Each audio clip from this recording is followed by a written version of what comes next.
Meus amigos, que a paz de Jesus permaneça em nossos corações. Dando continuidade ao benfeitor Maomé e o seu Alcorão como um diálogo de paz, tudo estudado por Allan Kardec na Revista Espírita de 1866, nos meses de agosto e novembro, vamos assim agora falar da revelação do Alcorão até a mediunidade ou a sensibilidade psíquica de Maomé.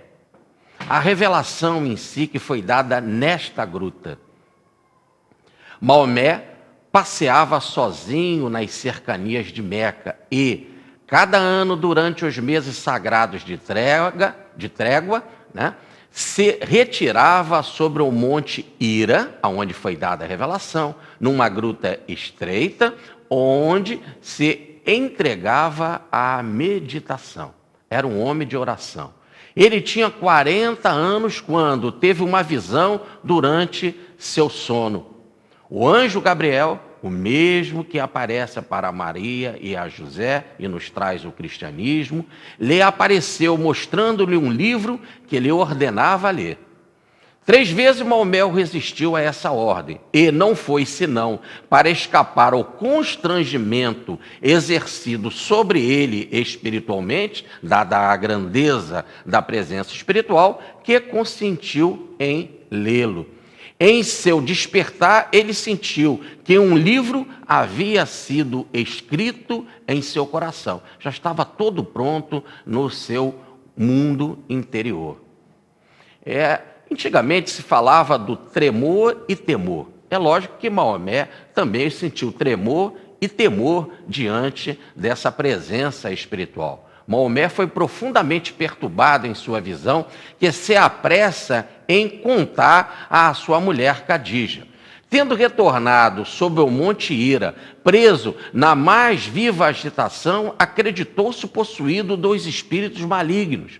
Quando uma voz vinda do céu se lhe fez ouvir, ele disse: ó Maomé, tu és o enviado de Deus e eu sou o anjo Gabriel.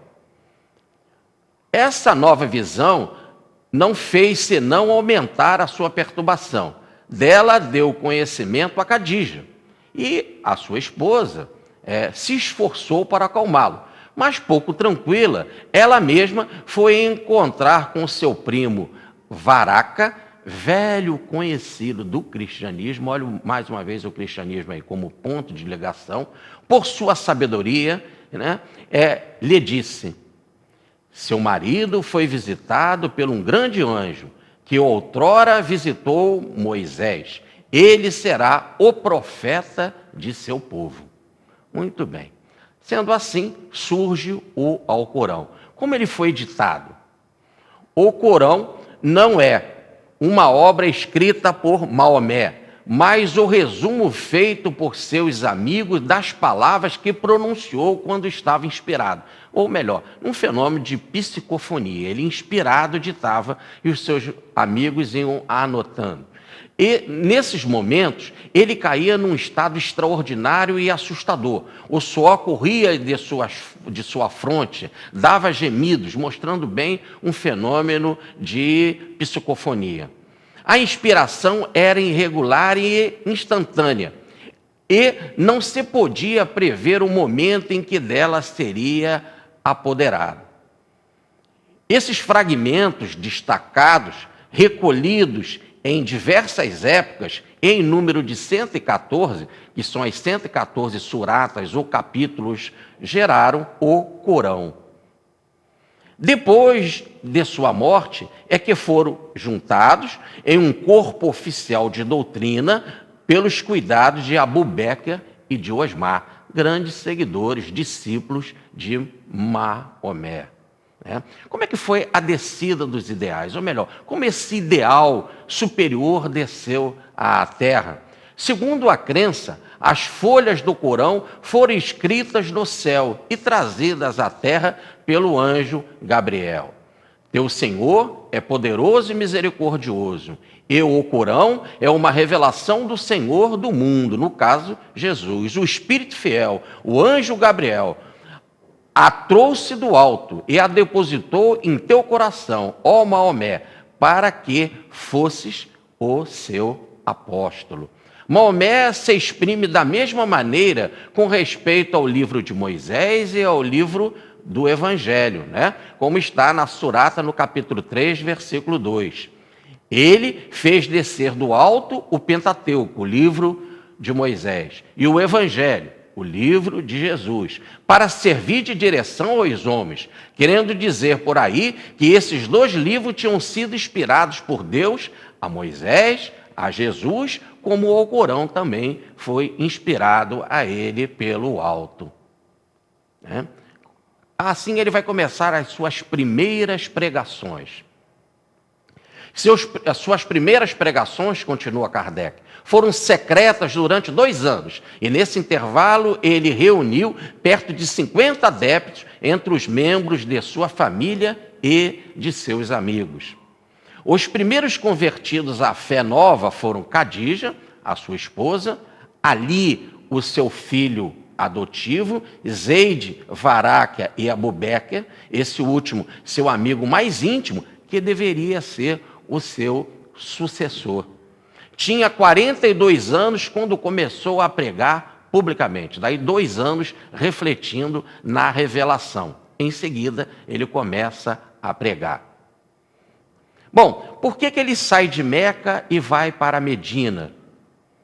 Sua religião, fundada sobre a unidade de Deus e a reforma de certos abusos, sendo a ruína da idolatria e daqueles que dela viviam, os coraxitas que administravam a Caaba, né, era a principal tribo que administrava a Caaba, e do culto nacional, que existia principalmente no encontro nas feiras anuais, se levantaram imediatamente contra eles, achando que teriam prejuízo ou que ele estava trazendo algo que fosse herege, que não combinava com os princípios daquela localidade.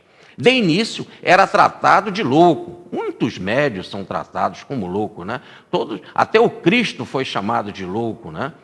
Depois de sacrílego, ora, semelhante a Cristo, guardando as devidas proporções, dizendo que até o Cristo operava por Beelzebu, o senhor dos espíritos atrasados. Amotinou-se o povo e foi perseguido com violência. Por que ele foi perseguido? E porque era um homem doce, ele resolve então sair de Meca e ir para Medina. Aos ultrajes ele opunha sempre com a calma, o sangue frio e a moderação, nos lembra Allan Kardec, né? No entanto, ele saindo de Meca, indo para Medina, a sua revelação no coração dos homens irá crescer, né? O crescimento da seita em Medina. Sua seita cresceu e seus adversários resolveram desacreditá-lo pela calúnia. A zombaria e o ridículo não lhe foram poupados.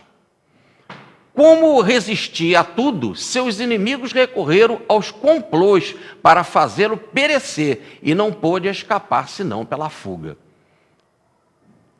Então, se refugiou em Atrib, chamado depois de Medina, no ano de 622 depois de Cristo. E é dessa época que data a Hégira, ou Era dos Muçulmanos. De simples profeta foi constrangido, diz Allan Kardec, a se fazer guerreiro.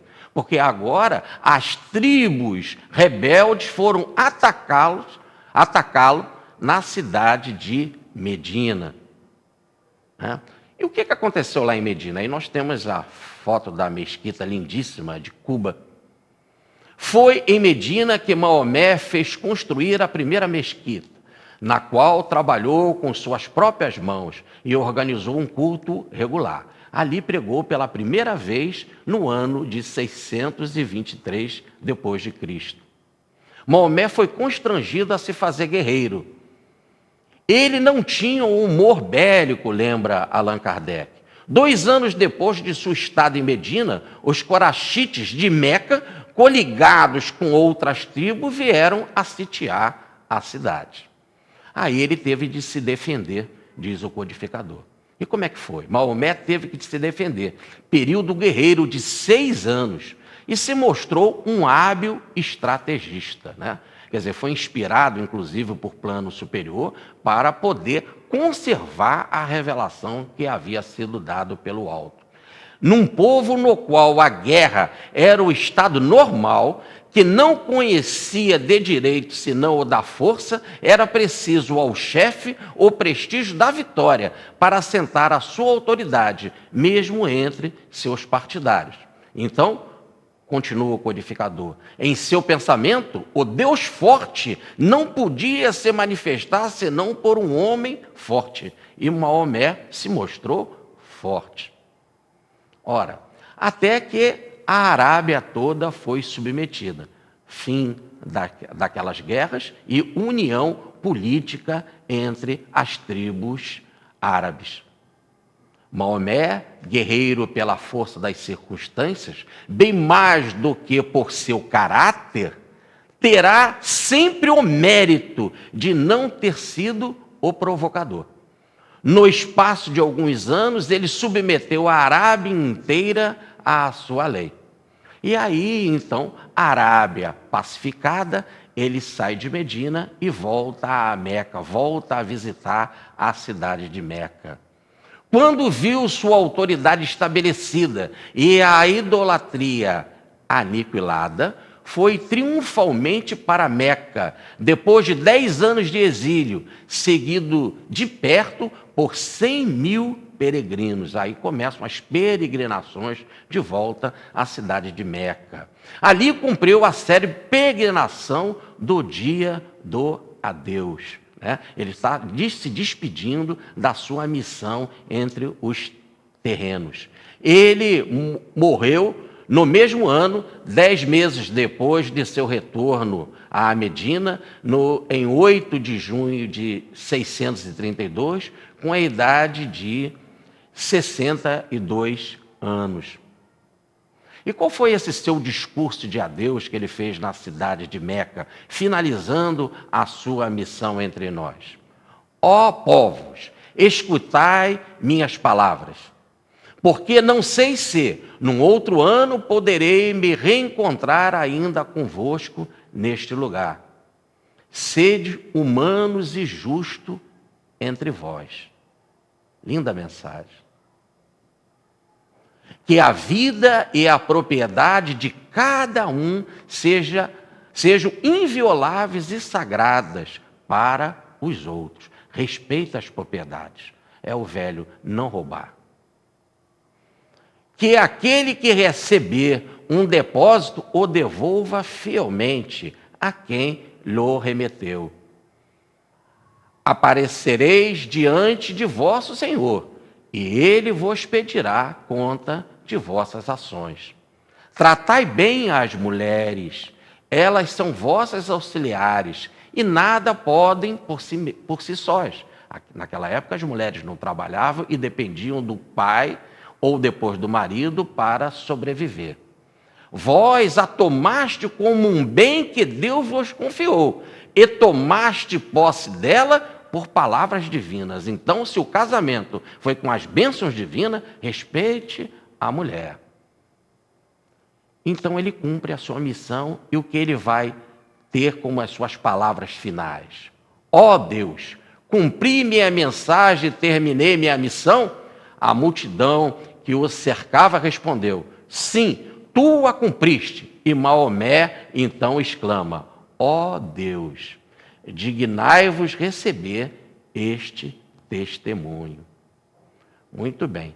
Sendo assim, queremos agradecer a você, querido telespectador, que nos tem acompanhado nesta bênção de alegria que é a revelação do Alcorão, um diálogo de paz entre nós, num estudo assim tão profundo, completo, cuidadoso, feito pelo nosso querido codificador.